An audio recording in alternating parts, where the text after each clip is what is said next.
Police भरतीच्या विद्यार्थ्यांचे मैदानी चाचणीचे वेळापत्रक आता यायला लागले आहे। थोड्या दिवसात पुढच्या 2-3 दिवसांमध्येच तुमचे हॉल तिकीट सुद्धा यायला लागतील। जिथे जास्त जागा आहे तिथे टप्प्याटप्प्याने मैदानी चाचणी होईल, त्यामुळे एकदाच सगळ्यांचे हॉल तिकीट येणार नाहीत।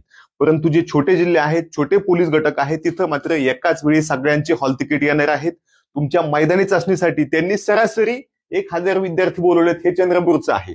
600 आहेत, 800 आहेत, कारण सुरुवातीला त्यांना नियोजन करायला अवघड जातं। 600-800 करता करता त्यांनी 1300-1500 पर्यंत आकडा नेला आहे। म्हणजे चंद्रपूरवाल्याला त्यांची मैदानी चाचणी फक्त 10 दिवसात संपवायची आहे। मैदानी चाचणी संपल्यानंतर तुमचा लगेच निकाल लावला जाईल पुढच्या 2 ते 3 दिवसात, आणि त्यानुसार नियोजन करून ती लेखी परीक्षा सुद्धा पुढच्या 10-12 दिवसात घेणार आहेत। म्हणून लक्षात घ्या की तुम्ही मैदानी चाचणी करा, परंतु त्यासोबत लेखी परीक्षेचा अभ्यास चालू ठेवा।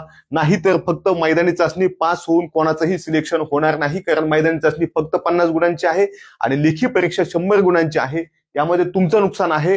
म्हणून मैदानी चाचणी आपल्याला करायची आहे, एक वेळ करायची आहे, ताकद लावून करायची आहे, आणि त्यानंतर लेखी परीक्षा करायची आहे।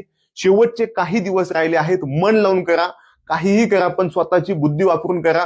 कुणीतरी वेगळं सांगतंय म्हणून वेगळं करू नका। स्वतःच्या मनानं प्लॅन करा आणि तुम्ही स्वतः प्रयत्न करा। तुम्ही स्वतः जिंकणार आहात, कारण तुम्ही प्रयत्न केलेले आहेत।